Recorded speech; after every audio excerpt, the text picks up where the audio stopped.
Hey everybody, hey traders, 3 p.m. final hour. Let's go. Let's talk some stocks, options, futures, forex, crypto. Nice to be with all of you today. See the chat light up here in just a little bit. Happy Thursday. All right, we are staring at some fresh lows of the week. We did break these lows from Tuesday, and we've had quite the move. We are down from high to low 1.77% today. High to low, that's not exactly what the market's reading because of the close yesterday. So market's reading about 1% of a sell-off. I'm going to look to see if we can get back to 5,900 today. Let's go back to 5,900, which would be a nice little attempt to thwart this little dump. This is a big level that I've been watching all week in case we had a gap fill. This is a spot where I'd like to see the bulls step back in. So here's a 15-minute time frame SPX. This is a CPI fill from January that if we are going to fill this all the way up, that gets us down to 58.40. There could be some more pressure to the downside. Obviously, we could take out these previous lows. This would have been your, trying to think here, your deep seek. I'm trying to put this all together here. We had, we had deep seek in here.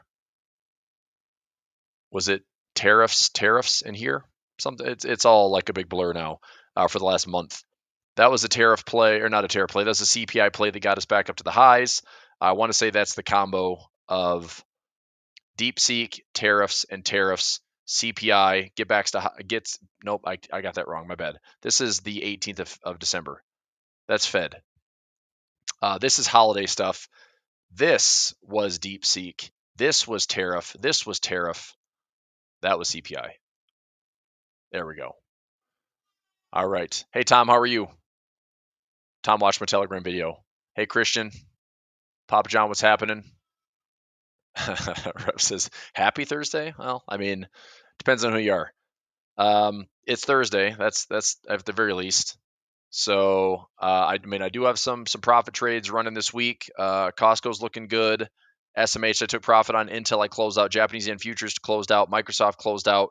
JD is hanging in above the $40 strike point. So I get some shares called away. I've got another one rolled out into March as long as it stays above $40.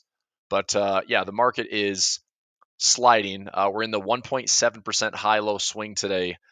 Pretty decent sell-off. Again, nasty volatility, a lot of chop this morning, but the market prevails. The slide is still coming. All this goes back to is a bunch of bar counts. If you've been following any of my sessions for the last literally 3 months, as we got into the end of the year, I was very cautious going into the end of the year. Why? Because of this little reading right here.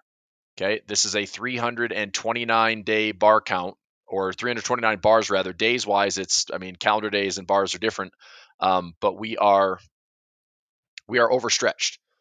So, do I think the market could pull back? Yep, and I think it's trying. I'm looking at the market doing something along these lines, like a broadening pattern. So, I would just want to brace traders, get them ready for this potential slide. We had a bit of a hesitation at the 100 moving average, which I'll show on my other chart. But if this continues to sell off, I do think there's a buying opportunity around the 5,700 zone to be a pretty strong buying opportunity.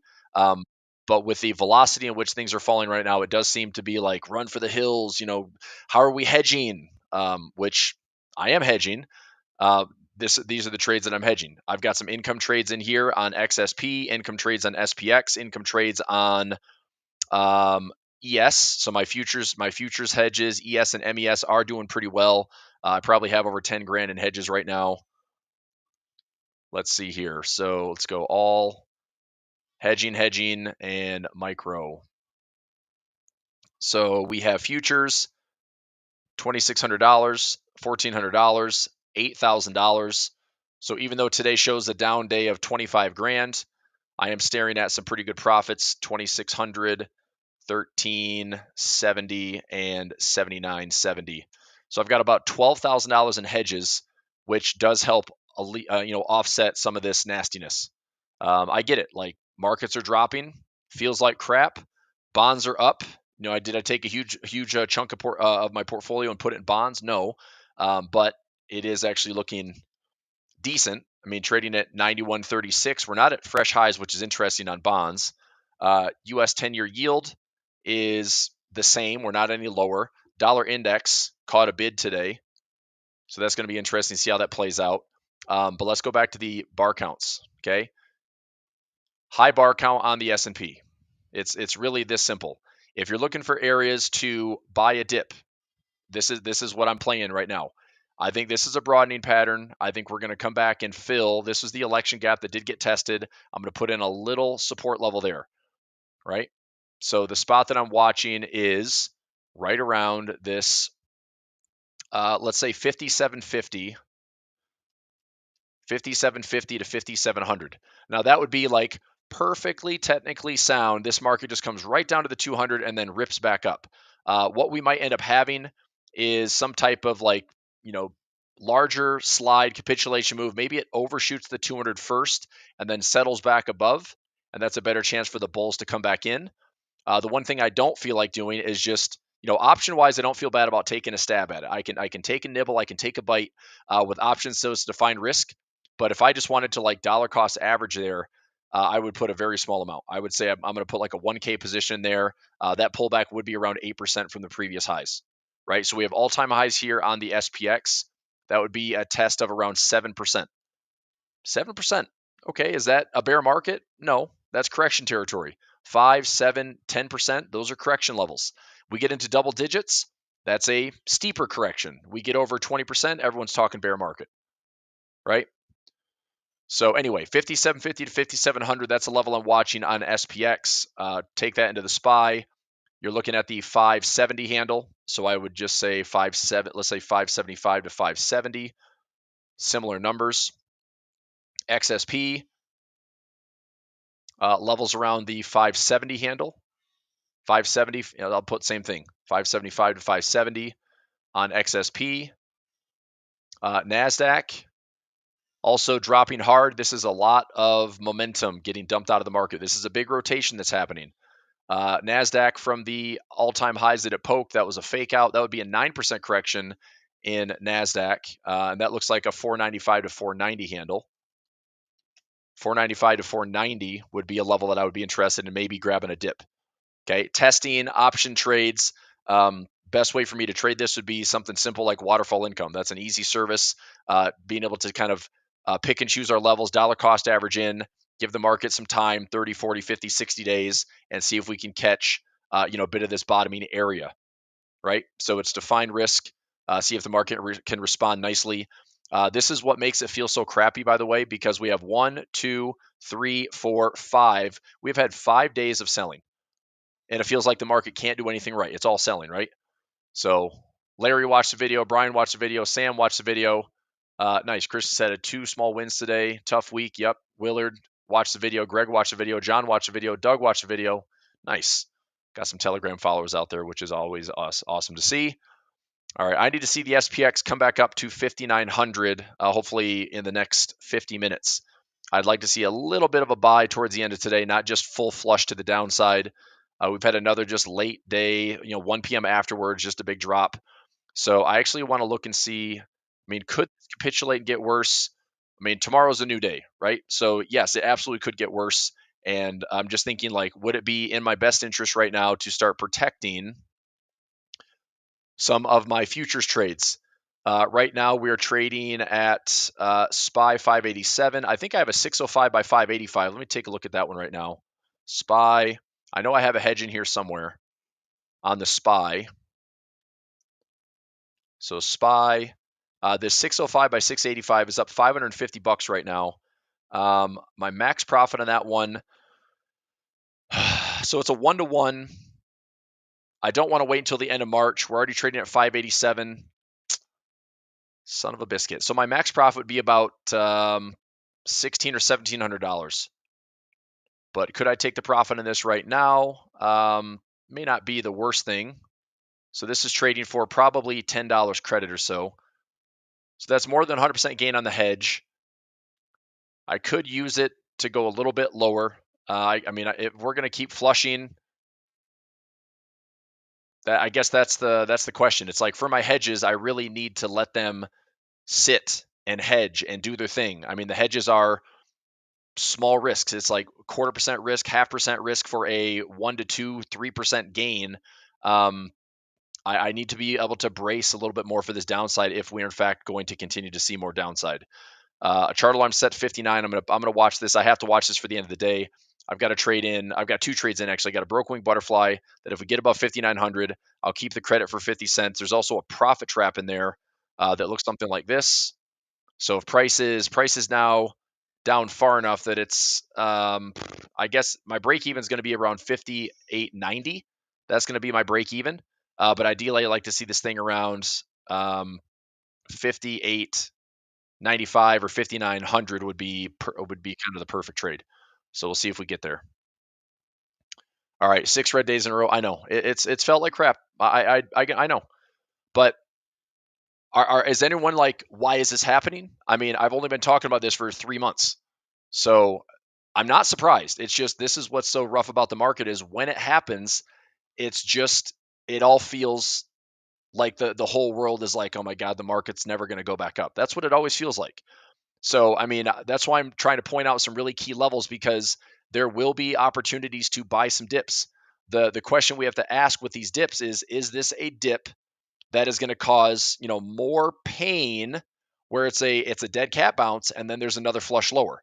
That's what we don't know, right? If this is a flush down to reposition and then the market bottoms out, getting us like some type of V bottom or reversal pattern, stock market does this a lot. Cup and handle happens a lot, right? High to low, we come back up here and then we break this level. That cup and handle would be the reason we can come back to the highs.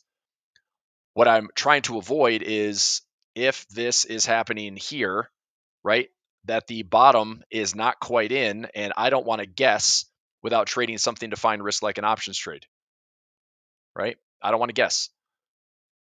So keep an eye on this hedge right now at 566, but I know my max profit in this one is pretty large. This one can pay out about $1,500 or $1,600. If I get close to that, like $1,200, $1,300, $1,400, I'm probably going to take that trade off. This 111 trade is up a couple $100, so that's fine. This is my broken wing that's upside down a decent chunk today. I want to see if we get a move back up to 50, 58.95, 5,900 by the end of today. So I've got 45 minutes to watch on that one. Let's see here. I did this one just a little bit ago. This is bear call spreads for about 45 cents, just trying to grab a little extra income as long as price stays below 59.50, which right now that seems to be the play. So this broken wing might suck a little bit if it doesn't come back to 58.95 or 5,900. So I'm watching, but there's still time in the trade. Just don't implode, right?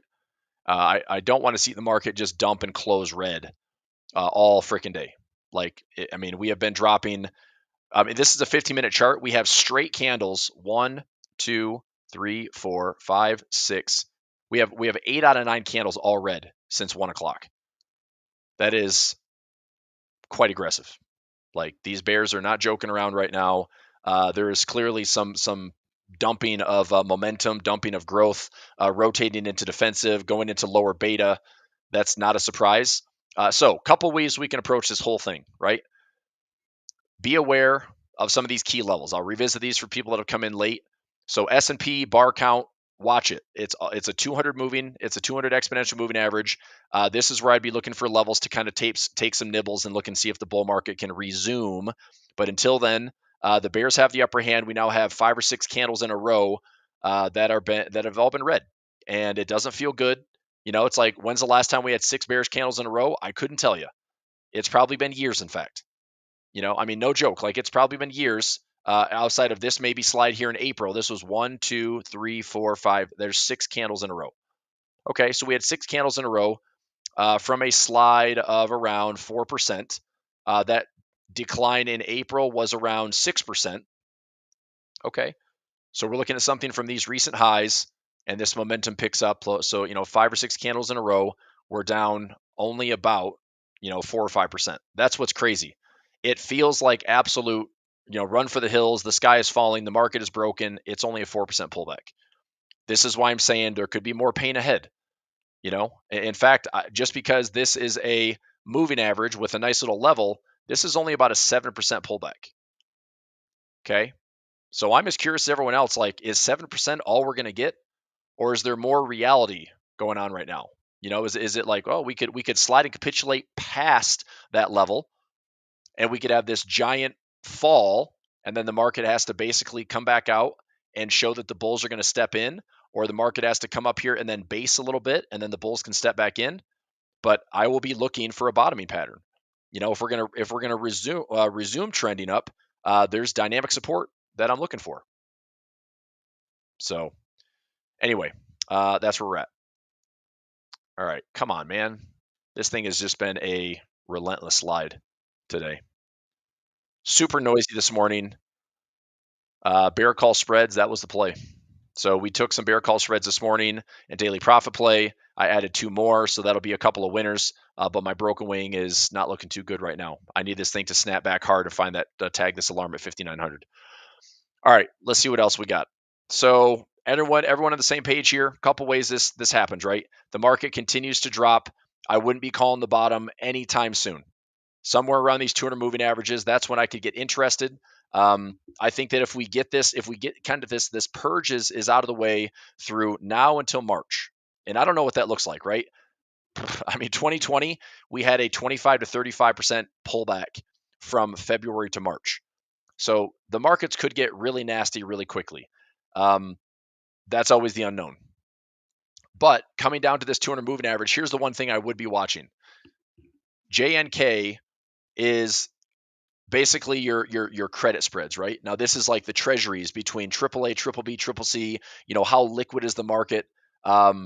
It's still pretty liquid. Like this, anytime you've seen the markets get really, really, really bearish, this instrument tanks, right? So let's go back and see. I mean, this would have been anytime in December of here's 2018.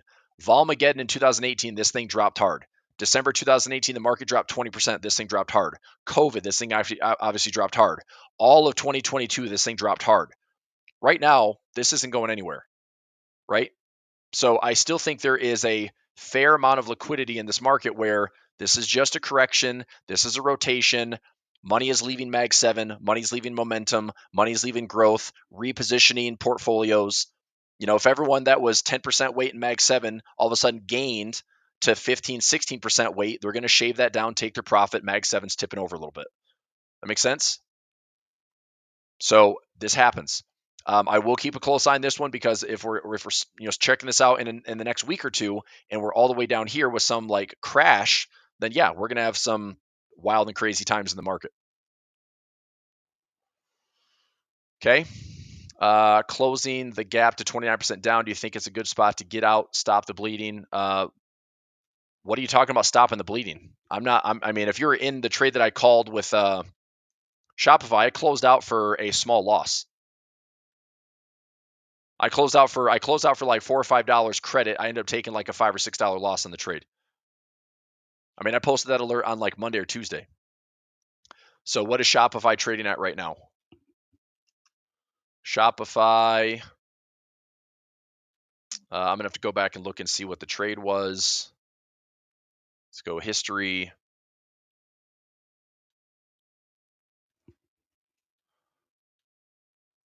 Shopify.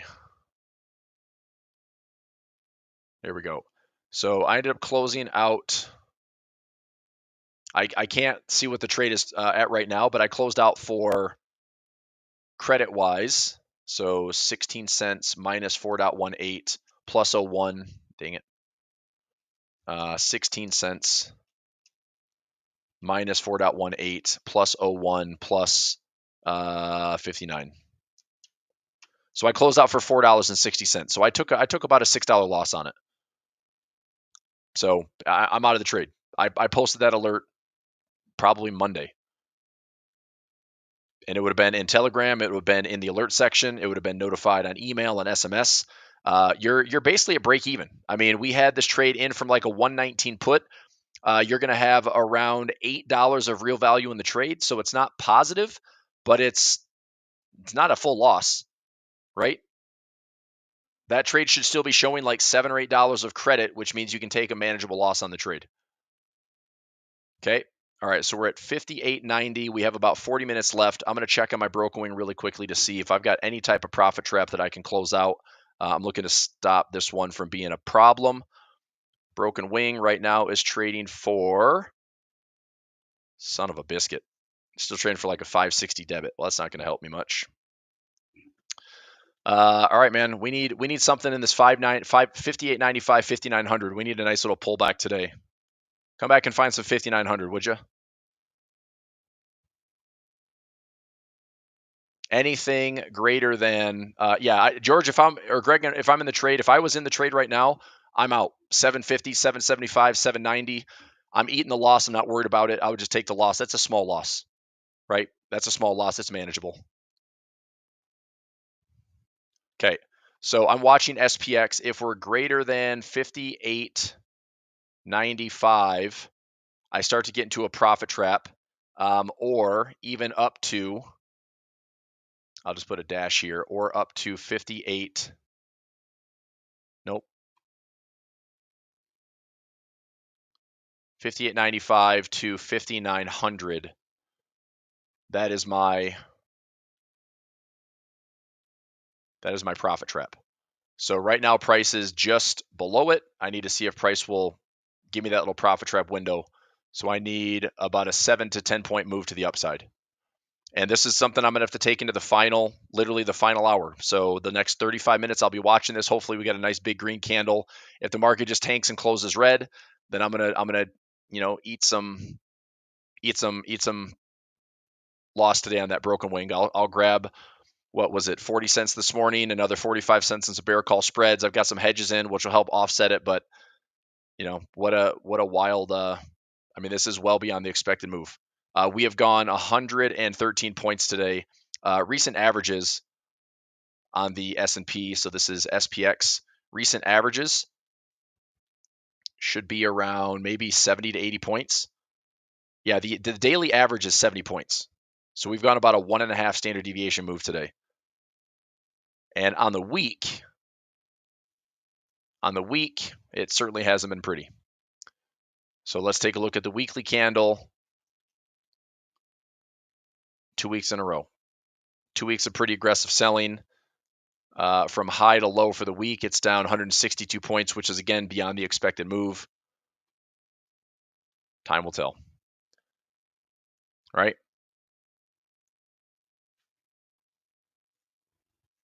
Okay, so I got to keep an eye on that one. Come on, baby. Give me 10 points to the upside. Let's try to tag 5,900 before we're done today. Try to get this thing out of some trouble. And then I'll take a winner in that 45-cent credit spread.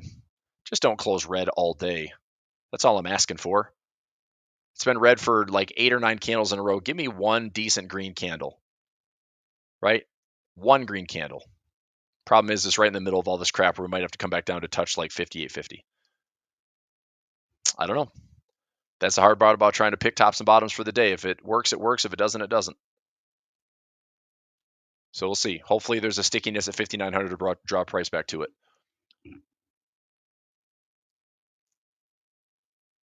All right, let's talk some other stuff. I'll keep an eye on that. I got to keep spot checking that.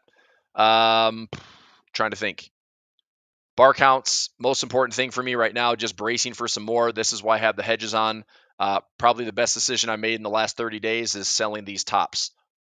All I did was buy a put and then sold a put down here near the 200 moving average. A lot of these trades, on average, cost me about $500, and they pay out about $2,500. Now, I don't need to necessarily make all $2,500. Obviously, that'd be great, but that's my max profit if I take it all the way to expiration. So if this hits my target, then instead of closing out for a full profit earlier than expiration, would probably offer me maybe $1,700, $1,800, $1,900. It just depends on what it looks like, but this is part of the reason I'm going to keep those hedges running. So, because I guess on the hedge side, it's like, am I willing to sacrifice some hedges if the market like bounces really aggressively? Sure. It'd be frustrating to have like $12,000 in hedges right now, but if this goes down, that's probably going to be close to $20,000 in hedges, which I think is important, as opposed to if it pops back up here, I'll lose $500 and the rest of my portfolio is right back where I want it to be. So that's the trade-off is, yes, as much as I'd like to take some profit on some of these hedges right now, I still have, more downside that I need to be braced for just in case. because the reward to risk on those are just they're so solid. All right, anyway, that's where we're at. Nasdaq dropping like it's hot. We could have this election gap filled on the Nasdaq. Find the 200 moving average. This area out here. I mean, just zoom out. This is what's kind of crazy. The Nasdaq. I'm just going to use a big fat marker here, but between this 200 moving average, and support, this is a large area to look to see if the market's going to bounce, right? So I mean, the 200 could be a spot to nibble, but we could have a ugly correction. And do I think that, this is like the classic saying, like, buy when others are fearful? I mean, if the Nasdaq is down 15, 16%, I'm going to be buying it. Okay. And I'm sure smart money is going to be buying it too. It's not going to be fun. It's going to feel like garbage to jump in and basically, either you can buy and take a bite at it, or you can just sell a ton of premium because implied volatility is going to be excessively high. So even some, out of the money puts would work out pretty well. Some, bull call spreads, like there could be a lot of easy trades to take. It's just keep an eye on these levels. We are creeping into this 144 now. We're dumping a little bit harder. We're down to some fresh lows. Come on, dude. 30 freaking minutes. I need 10 to 15 points. 10 to 15 points in 30 minutes to the upside. Give it to me. Qs are down towards the 144. S&P at fresh lows today. This is down almost to the 144. SPY pretty much the same through the 100 coming into that 144. The Dow is another one that I'm going to be watching closely. I think the Dow looks pretty good for a potential, bounce in here. But again, I'll use the big marker. This is a level to watch between this 200 moving average and this support, right? So 420 to 400 on the DIA. I know that's a big area, right? That's almost a 5% buffer. 420 to 400, it's about a 5% area. So would I obviously like to call the bottom? Of course I would, but that's silly.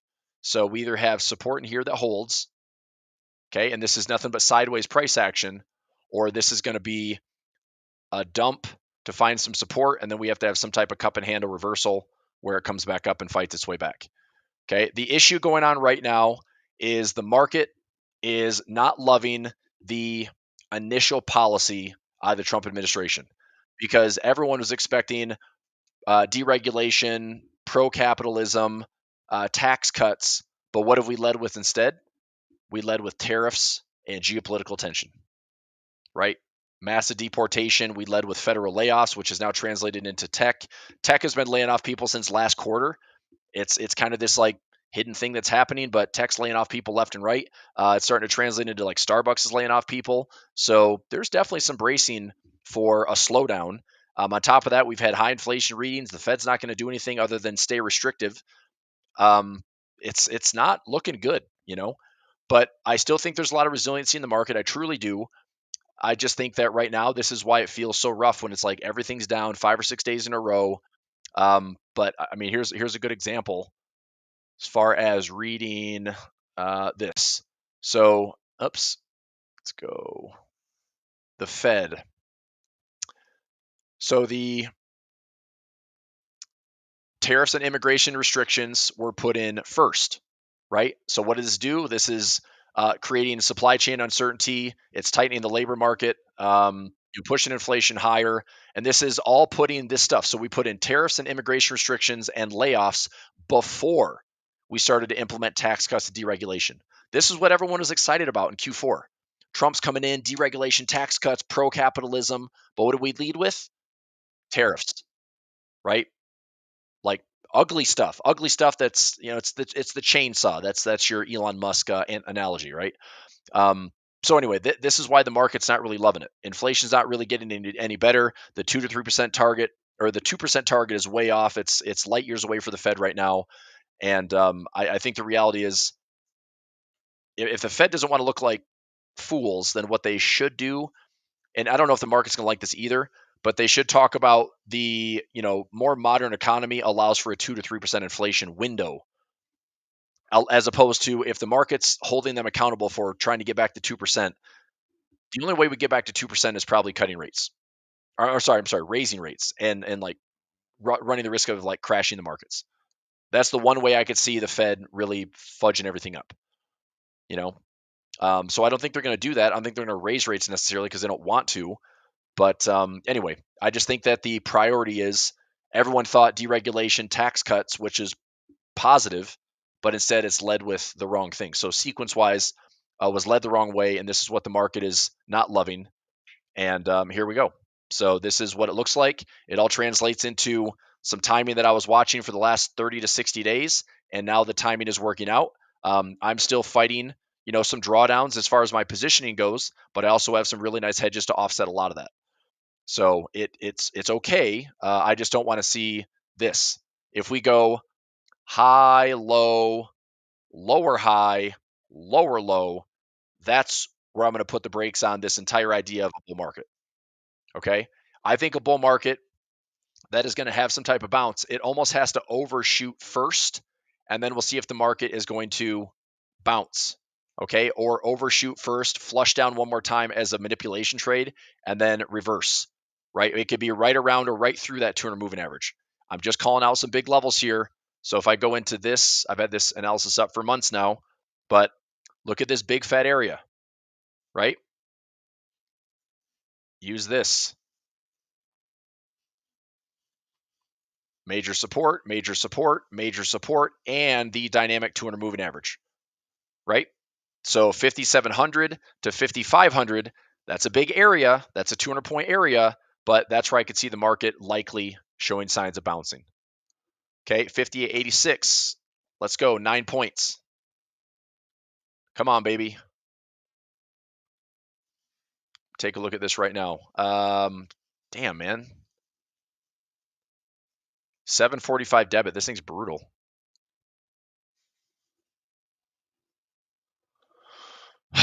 Let's go green.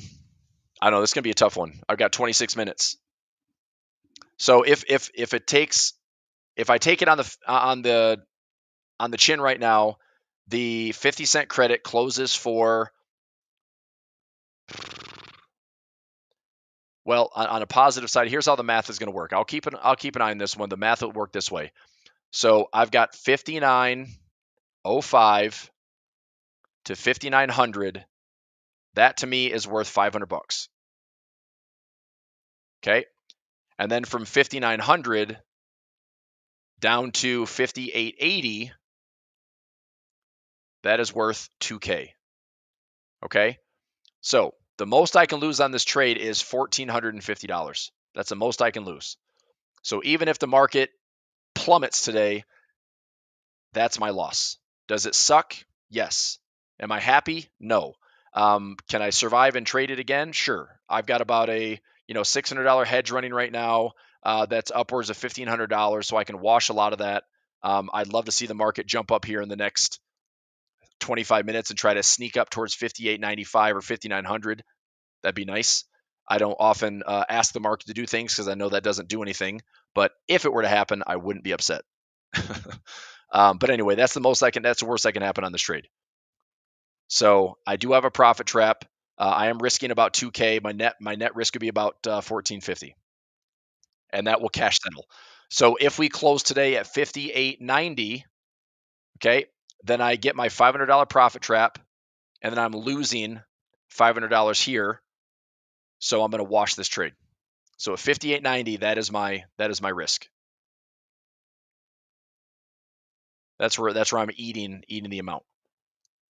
So anyway, that's what I've got to watch till closing bell. DXY strong today. Yeah, I know. I mean, the dollar's been bid pretty nicely. I'm not surprised. I mean, look, the dollar index to me was a 106, 105.50 support zone. Dollar's getting pretty strong. Currency strength on the day. It's all dollar today. I'm really surprised that the Swiss and yen haven't shown up at in any way, shape, or form for some type of risk-off trade. It's all dollar today. So I thought that was interesting, like the dollar's bid. I don't know if this is a little glance at higher inflation, if this is a glance of dollar staying bid, if this is a glance of risk off that's helping the dollar. I know the dollar going up is also going to bring gold lower. Gold is another one with a really high bar count that I know everyone's been in gold and been loving gold, and everyone wants to know when they can buy the dip on gold. But gold has a 354 bar count. In addition to that, it has a monster percentage where we are around 12% away from the moving average. If you go back historically, you don't see a lot of stretch away moves without going sideways. This high here was stretched away around 15%, and we went dead sideways for months. This move here, similar, right? And we had a pullback. So that was back around 13, 14%. We pulled back. Same thing here, just another chunk, 12, 13%. Are we going to go sideways or pull back? On top of that, you look at some wave structure. There's definitely what looks to be a 5-wave structure here. 1, 2, 3, 4, and 5, right? And I think at the very least, we're going to have like an A, B, C or pullback that comes into. I'd like to see gold pull back to like 2,600, 2,500 before I want to resume long positions. So I'm not jumping in early, but SPX daily RSI at 35. You figure the end. It's close-ish. Okay, I think we could have a capitulation move though. Just I'm not that eager to call the bottom, but if I have one more workspace here, there's one that I have harmonics and pivots with some momentum oscillators. So let's go here. So you're telling me SPX on the daily? Nope, it's not that close, to be honest. I looked at this week. I've got RSI, which my calculated RSI is a 21 period. So if you're using like a 14 period, that's going to get hit a lot faster, right? That's going to get hit a lot faster than a 21. This is what I've used this for a long time. A 21 period rarely gets overbought or oversold, and that's why I tend to use it. So I think that there's still more downside towards the 144 200 moving average. I would like to see, and the other thing here, if I use the 21 period RSI, very rarely does it actually get to 30. Right? A good buying opportunity for the last several years has been when this thing is at 40 or lower. So I'll go ahead and just set a chart alarm here. Hopefully I have one to spare. I'm going to set a chart alarm at, these are all in the 30 somethings. I'll go chart alarm around 37 or 38. So value be 38. See if we can get 30. I'll put it at 40 actually. I'll put it at 40 first and see what that looks like. Okay, but gold has a bar count. I literally mentioned all this in my Telegram video. Gold has a bar count, index-wise. S&P has a bar count. NASDAQ has a bar count. Dow has a bar count. The Russell keeps bouncing off the 200 moving average, but now it's below it. Now we're quite a bit below the 200. This is that window that I'm talking about. Okay, look at the Russell here. See these big areas? There's 1, there's 2, there's 3. Here's the 200. But that's technical structure, right? 1, 2, 3. This could be support. But it's got to bounce, right? I mean, the nice thing on the Russell is this previous resistance could offer some really good support, but man, Russell could get nasty, right? Like we could go from 212 down to 200, and that would be a pretty big sell-off. Pretty big sell-off. So high to low, that'd be an 18, almost 19% sell-off in the Russell. That's pretty aggressive.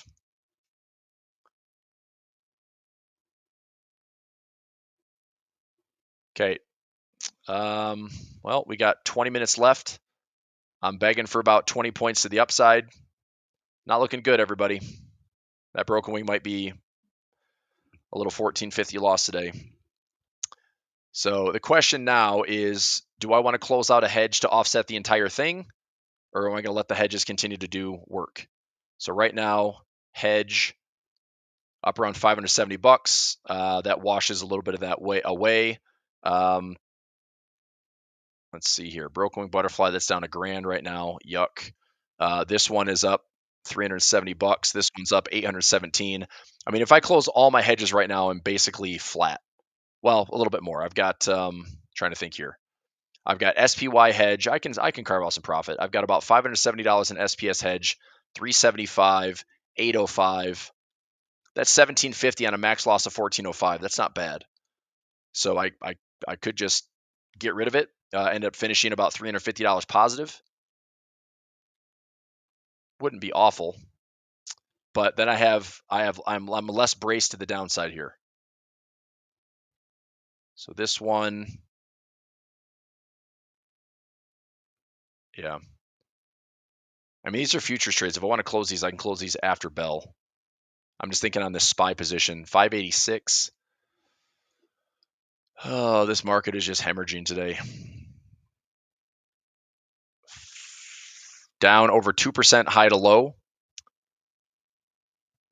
NASDAQ's down over 2% for the day. It's probably had an even bigger swing. NASDAQ from top to bottom is pushing 3.33%. Dow only showing 0.4%, but it's probably had over a 1% swing. That's over 1.5% from top to bottom. Russell, bunch of noise this morning, big old shakeout, still down almost 2%. So yeah, we are falling and falling hard. But like I said, it's been part of the technical plan for the last 60 days. The hard part is it feels shitty. It really does. You know, having 6 days in a row and it's like there's nowhere to hide. Seems like it at least. I mean, okay, so I've got some hedges. Okay, fine. It's just like offsetting some of the red. But it doesn't feel good. You know, what I need to do is just be patient, try to get some of my levels. The trade-off right now, this is what I'm debating in the next like 17 minutes. Do I close out my hedges, wash away that broken wing butterfly that's not looking great right now? I literally need like a 18 to 20 point miracle just to get that one back into a profit trap, or at least, you know, be down like nothing. I don't know if that's going to happen. That's a immaculate reception towards the end of the close today for the next 16 minutes. I don't trade on hope, so I don't think it's going to happen. But I can let the broken wing cash settle. I can close out some hedges, take my position off. So this trade is fine. This one's fine. And actually, this profit trap might actually work out to be to my benefit. This one actually might be even better. $7. That one's fine. This one, as an $800 hedge, this one's looking pretty good. So I might just take the profit here. See if I can close this one out. So I got in for 143. I'm going to close this at 265.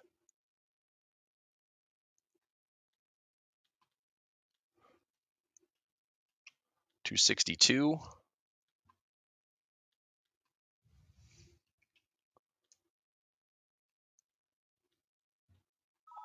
All right, just close it out for 260. So that was a hedge. That closed out for 260. So let's do the math on that. 260 minus 143. That's a $585 winner. Okay, so I closed out that one for $585.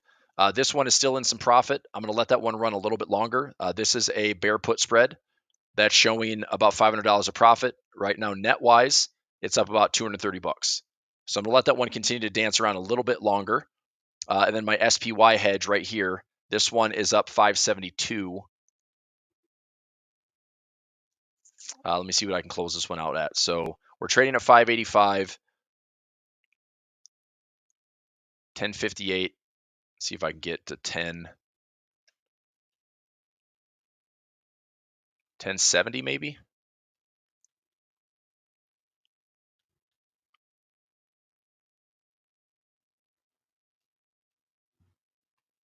$1065 not filling. Let's go 1060. I mean, the mid price. Come on, dude. 1055. Fill the 1055. Okay, so that was a 475 hedge. 475 hedge. Close it out for 1055. That's a 95% gain on that hedge. I will take it. So it's fair to offset a little bit. So that was 1055 minus 475. It's $580 on the $500 plus on the ES hedge. Okay, so it's workable. Not fun, not pleasant, I need a 13-minute miracle here to get back to 58.95, 5900. It's unlikely, which is why I'm just going to offset it with some of those hedges. I still have some other hedges running. So this one on MES, this one is running. I'm gonna let this one continue to work. That one's trading the MES both ways. So my 61.75 to 5700. There's still another couple hundred points of that one. This one could max out around. Trying to think, I could max this one around $2,000. So I'll keep a close eye on that one. This one is an income trade. This one's out to March 7th. So this is next Friday. Probably going to finish for full profit here. Come on, Bulls. 12 minutes. Let's go. Show up. Let's get a little miracle. Let's get a little miracle Hail Mary 20-point move, shall we? I've got the chart alarm set at 5,900. I'm going to edit this to 58.95. If that activates, then I'm getting out of that little broken wing unscathed. Oops, I meant 58.95. All right, so that is unscathed broken wing. If it doesn't activate, then I'm taking some heat. I'll do the math. If it's below 58.80, then I'm taking the full 1450 loss. Okay, yeah, everything's down. I get it. Everything is down. So I will say this for the end of the month for February, right? End of the month will be important. Tomorrow's going to be honestly, just for sentiment purposes, tomorrow's going to be a pretty key day, because if tomorrow is another flush lower, then this pain is not done until probably we hit that 200 moving average or beyond. Okay. We start a fresh month of trading next week. A lot of the earnings plays are done. Nvidia didn't really do anything to save the market. It just continued to fade again.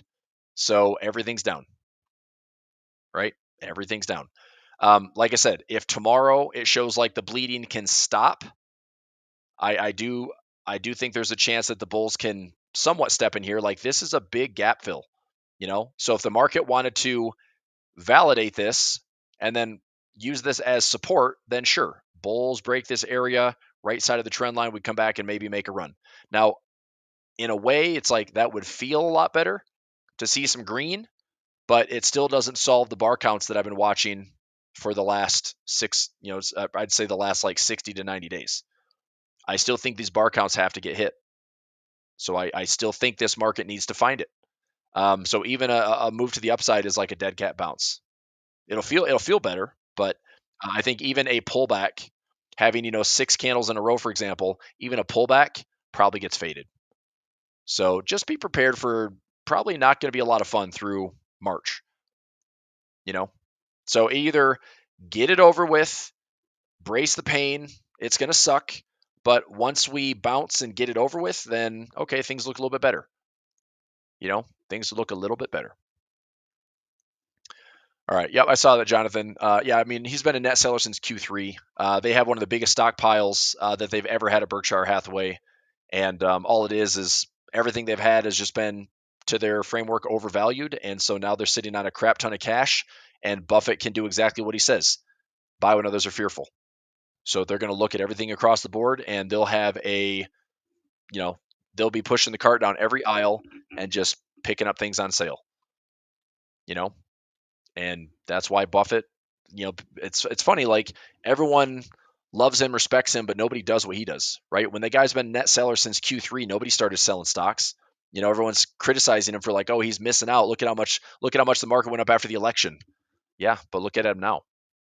Berkshire's at all-time highs, and they're sitting on like 20% of assets in cash, getting about 4 to 4.3%. If worse comes to worse, they're still getting about 4% on their cash, without having a ton of exposure. So, all right, we've got about 9 minutes left. Let me take a quick peek at this butterfly just to see if there's anything here at the very end of the day. These bear call spreads are going to be profitable. This is going to be a full like 45 or 50 cents for the end of the day. I'll let that cash settle. This one, take a peek. All right. So I'm obviously not going to close it at $11. Worst case, this can close out at $15. That's my worst. I'm not going to close it. Like, it'll cash settle. My risk is defined. We're all the way down to 58.76. Yikes. All right. We need like a miracle 10 minutes here. So, I do have a decent amount of cash. I mean, I've got about 33% cash in my portfolio. It's not bad. I mean, it's more than Buffett. he has he has about 18 to 20% of Berkshire's in cash. But obviously, 3 million is a lot different than 334 billion. But yeah, I mean, percentage wise, like I've got some cash. I will be watching.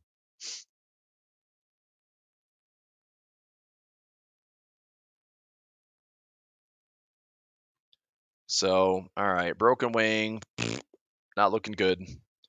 7 minutes to go. It's already defined. It can't get any worse. If it loses, it's going to be a 1450 loser. That'll suck. But hedges are still going. Here's my hedge on MES. So this one down to 5,700, and that would allow this trade to give me. Let me try to calculate some max profit here. So if I get down to, that's a 475. That's a 2375 hedge. So let's say I take 475 minus I'll do the numbers on this really quickly. So 40.75 minus 135.50 minus 143 plus 50. So 187.50 is that trade. Make sure that's right. So those are the four that I need. 187.50. Okay. So if I close out for 475 minus 187.50 times 5. So it's a 1437 hedge. It's up about $200. So I still have some more profit potential in this one. So that hedge is still fine. That'll help alleviate some of the pain. That's what I'll keep running with. My other accounts that are the 0.25 and 0.5% risk, I'm going to keep those hedges alive and running a little bit. So I closed out some of the hedges to offset that broken wing today. I'm going to have the other hedges in the portfolio in case they get worse. That'll be about 25 grand, 30 grand in hedge protection, which helps a lot. But we're sitting here at some lows. Yuck. What a freaking week, huh? 2 weeks in a row. Nasty, nastier, and a lot of chop. But directionally, man, not super surprised. It just is ugly. Like I probably overtraded today. I tried to call a bottom, and as Confucius say, sometimes when you pick your bottom, you have smelly fingers. So don't do it. But I did, and I'm paying for it. That's what happens. All right. So we'll see. But as we wrap up today, and the market stops and halts or whatever, it's not halting, but as the market just kind of stops and figures out what's it going to do tomorrow to end the month, tomorrow will be a pretty important day just to see how bearish is the sentiment become. If everyone is running for the hills and we clear this level and we come after this level, then I'm pretty confident we are just going right after that 200 moving average with some velocity. So as I wrap things up here for the final hour, just be mindful of this. This is a good level, okay? It doesn't mean it's the bottom. So just be aware that if we do some technical analysis based on this April, this is good structure. April of 2024, August of 2024, that's the window that I would say if I'm really going to be guessing at a bottom, it would be between the 200 moving average and that technical support. It'd be that area.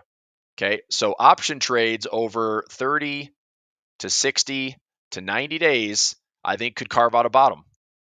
Right? That's the beautiful thing about trading options. A simple bull call spread, waterfall income would be beautiful for this area, which is what we'll end up doing. Okay, so I just want to be patient for that. I've got some profit traps as well. Like there's all sorts of stuff going on here, but it looks like if tomorrow doesn't end up giving us something like this tomorrow, then we're going to come in and sweep this low. We're going to come in and probably just fall with a lot of velocity. And that's why I don't think I want to call in and step in the way of this falling knife and say like, well, I thought it bounced off the 200 moving average. Well, if it doesn't, then that would be my bounce. and we all have to realize like this could get very ugly. This could be a 200 moving average that goes down through it, pauses at it, flushes down again, and then reverses. So I just if you're going to put a lot of pain in this market right now, then look at the 10 to 15% correction zone. That's going to be painful, especially if that is happening within like let's say we get like 9 or 10 candles in a row. That's a monster sell-off, right? It might be overcooked, it might be overdone, but if it happens, if we get a double-digit correction within a short amount of time, man, we're going to have to see where this market is made of. Like resiliency-wise, it might be like, where are the bulls? Where are they? Because we are just sliding lower and lower and lower all day. And that trade sucks, right? Like this thing is down 4.6% in the last 2 weeks. That's a lot of selling. Let's just take it out a month. Well, if we went out 9.2% and we did it in the last month, like that's a pretty healthy correction. So what is this? That's a 6% correction. So I don't know. Let me just get a pulse out there. How many of us think? And I'll just it's no there's no right or wrong answer here. How many of us think we're going to get a double-digit correction? Type in 10 plus. Type in 10 plus in the chat if you think we're going to get a double-digit correction. Or type in, less than 10 if you think we're going to get less than 10%. 10% is a big one. 10% would be in this area. This would be shooting through the 200 moving average, going down into this April, August, and this correction zone. That would be like that 10 to 11% correction in the S&P. I can see it happening. Just want to be ready for it, right? NASDAQ, same structure. Look at how much further this one could go. April to August, look at how much further this one could go. This could be a correction in the 15 to 16% area. Just saying. 10 plus percent in the S&P, 15% or so in the NASDAQ. Could be ugly. Okay. All right. Chart alarm off here. Relative strength at 21, crossing 40. Really? Well, that was quick. Just like that. Well, we got 40. Let me set another chart alarm here at 30. I'm going to go 37. Anytime I've seen like 37 readings in here, that's a pretty good buying opportunity. And there's the close. There's the close. All right. So alert at 37.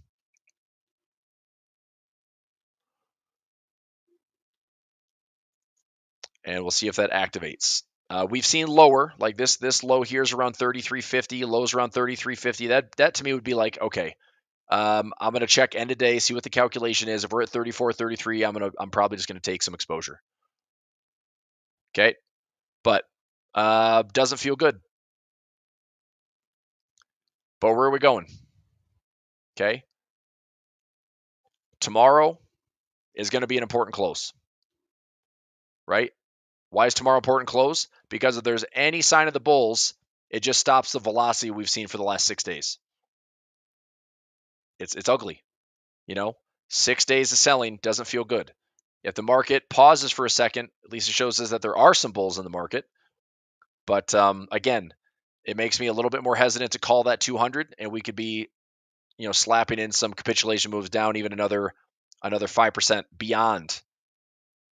And that's where it's going to get really crazy. RSI, yeah, they're all 21 period. On the daily chart, they're all 21 periods. Yep. It's just this workspace that I have.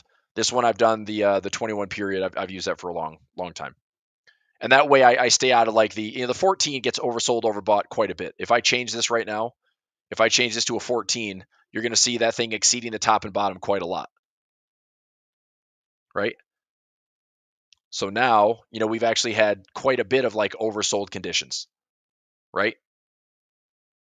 So, I mean, getting down towards 30, it's getting closer, but I think the 21 over what I've used in the past, it's like I don't really have to pay attention to it until I think it is a bigger deal.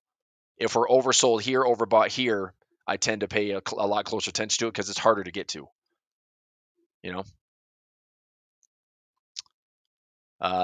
Interesting. Crude is way up, is it?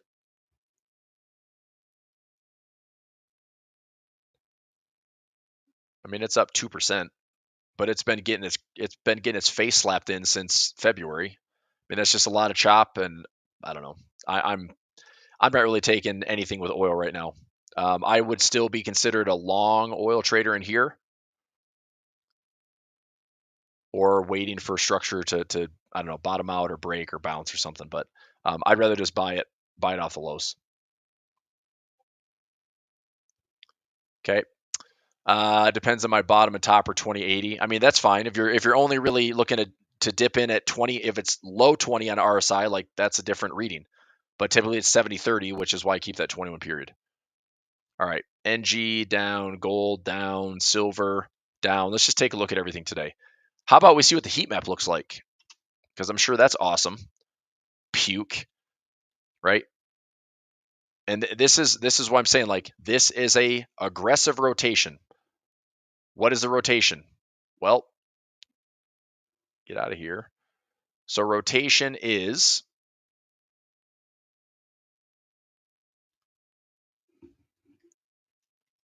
so this is rotation. We are exiting Mag 7, okay? Which doesn't mean that Mag 7 is a bad play. It just means like these things have to correct. And they are correcting. And because it was such a, concentration in them, that rotation out, it has to go somewhere. So exiting Mag 7 and going into where?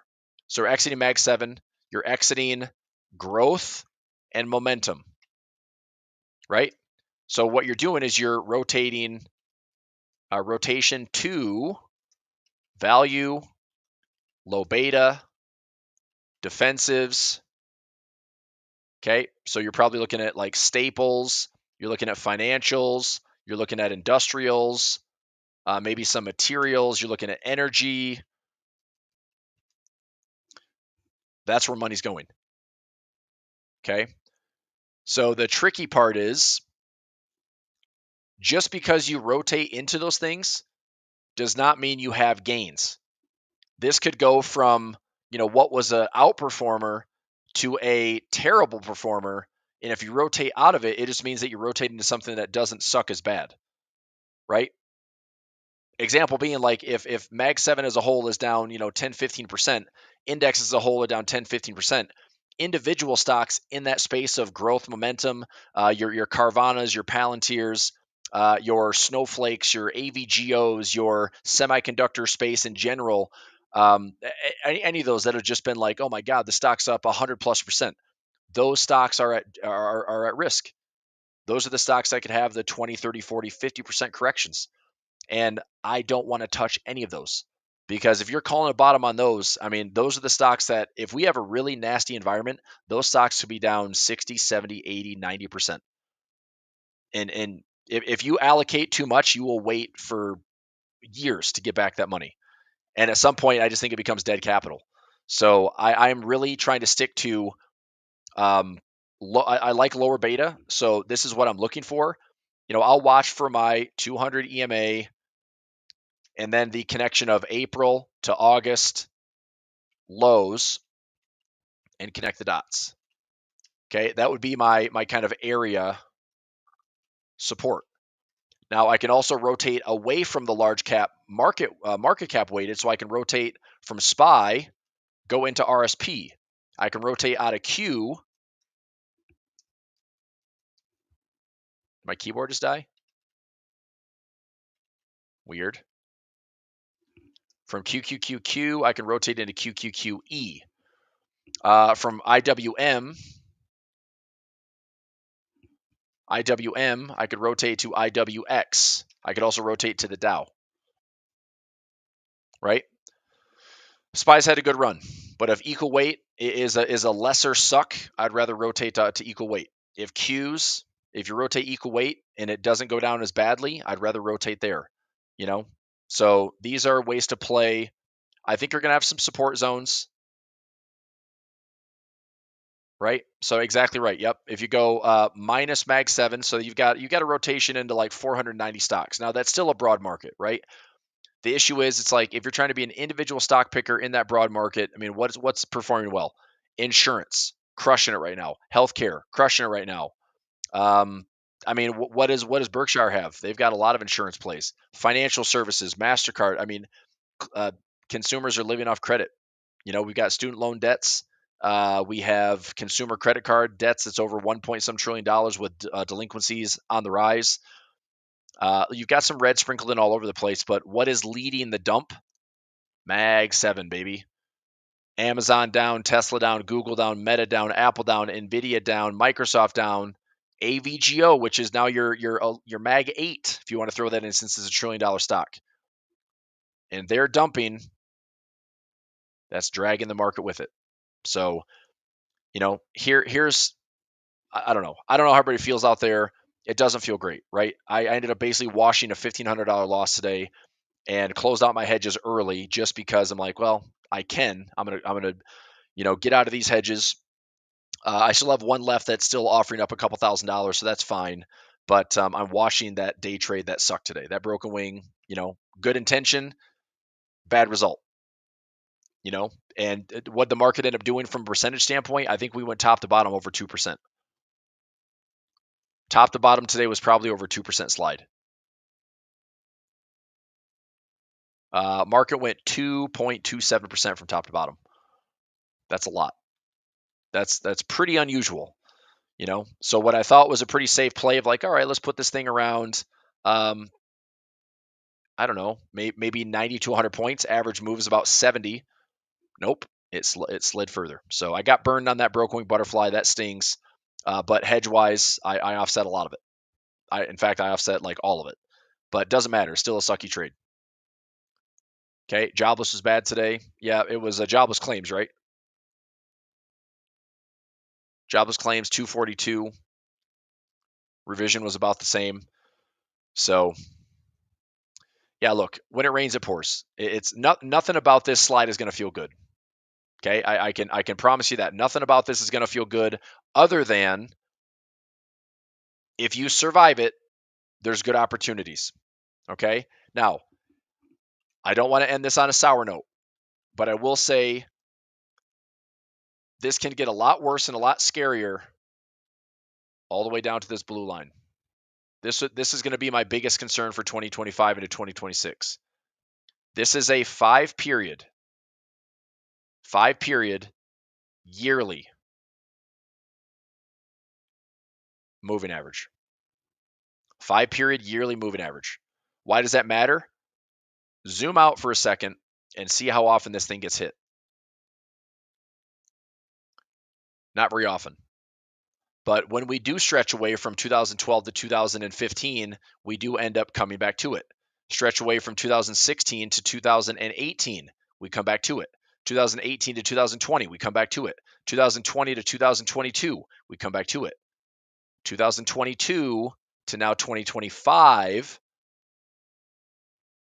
that's not good, right? If this market really puts in a top here, we could be bracing for some crap. That's bear market. So could it happen? Maybe. I still think it's a great buying opportunity, but you got to stay solvent. If we can't take some nibbles in here and get paid on it, then this is going to be defined risk. It's got to be defined risk, because if it's not, this area, I've got to have cash at the ready. I got to maintain. If I got that 30% cash, I got to maintain as much of that as I can. So I've got to look to aggressively rotate, maybe continue to hedge. It's going to be a necessary evil. So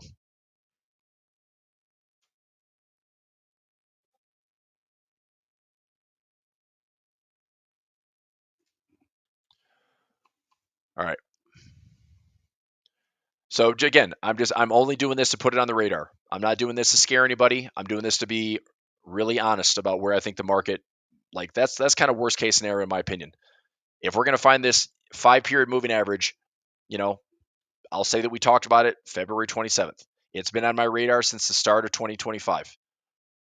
I don't think the market's going to be that bearish. I don't think a rotation on a Mag 7 means that this market can't stop the bleeding and hemorrhaging and find a way to cut back. But what we need to see, is there's too much going on right now with tariffs and geopolitical tension and layoffs, right? So you have a tighter labor market, which is not good. Actually, I would say a loosening labor market. Okay. We got geopolitical tension, tariffs. This is what we led with in 2025. Instead of what does the market want? Market wants more rate cuts from the Fed, and it wants tax cuts, and it wants deregulation. Okay. This is what the market wants. This is what it's not getting. Not yet. This is part of policy. We're just not there yet. What the market get? We got a big fat turd sandwich full of tariffs and layoffs. This is why it's not good. So the rotation away from what's been working and working probably too well. I mean, nobody should be surprised that the markets are leaving Mag 7. When Apple was a value stock at 8 times multiple and now it's trading for 40 times multiple, it's no longer a value stock. It's a growth stock. It's a big tech stock. I still think Apple's a great company. I still think they're going to have crazy amounts of cash and margins to do whatever they want. But the stock market prices things out how they want, and it'll price things in. The pendulum swings one way and it swings the other way. So all this stuff we have to just try to survive. It's not going to be fun, right? So does it get that bad? I don't think so necessarily. But to me, this plan would be more of like, okay, let's say the market survives, and it's a really ugly 2025. Okay. This blue line, I think, comes in play into 2026. If we survive that type of cleanse through this year, I think 2026, this gets hit. I'm a little bit more bearish in 2026. Now, I'd like to think that timing would be okay. We've had 20%. So 2023 was a 20% year in the index, right? This is S&P. 2024 was a 20% year in the index. Anytime that's happened in the past, the third year has typically produced an average of 11 to 12% gains. Well, if we're going to see 10% this year, 11% this year, so far it's not been an easy path forward, right? Now the market's ready for the year. So it's an uphill battle to get there. But can we do it? Maybe. Maybe, But I just want you to be aware that, okay, 200 moving average, okay, fine. April, August support levels, okay, fine. If it bounces, hooray. If it doesn't, well, there's a massive buying opportunity down here, and that's about 20%. So either we're doing a 7 to 10% correction. If we overshoot, maybe a 10 to 15, depending on the index. But if it gets really crappy out there, we're going, bear market. By the time this market all of a sudden hits a bear market, I think I would be eager to buy that dip. But it will not be fun, whatever happens. So time will tell. Seasonality wise, another thing for the months, we can look at this for market seasonality. Oh yeah.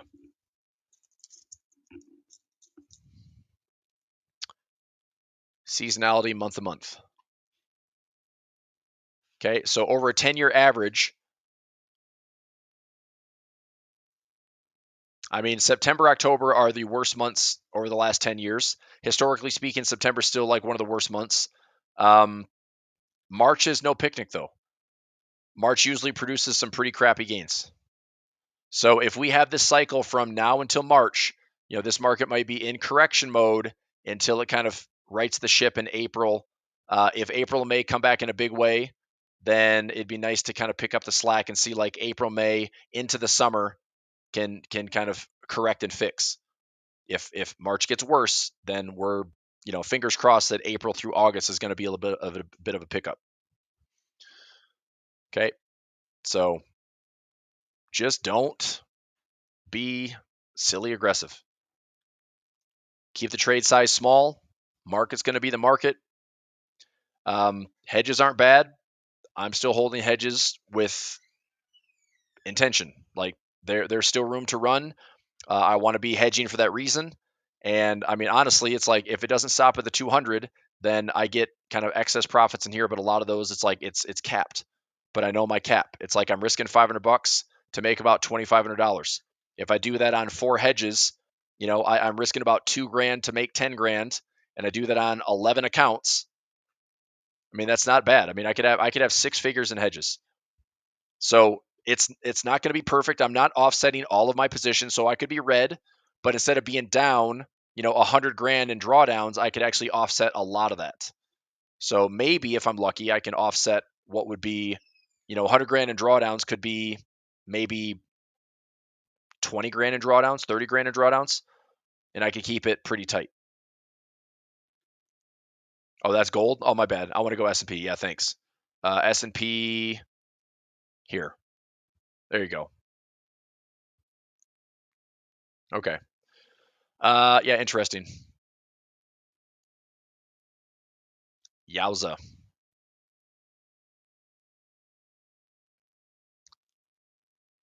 Yeah. So this is S&P seasonality. But the nice thing is, I mean, eventually, I just don't think the market implodes all year. Obviously, I think there's good dynamic support. If February kind of stops the bleeding and March can stabilize, April and May, I would say April, May into August could be the recovery. You know, so if you can look out for at least a 2 to 3 month horizon, don't do anything stupid. Don't overextend yourself. I think this market can resolve a lot of things. It might offer some really good discounts, and even in the near term, like I wouldn't necessarily be positioning for like these big yearly runs.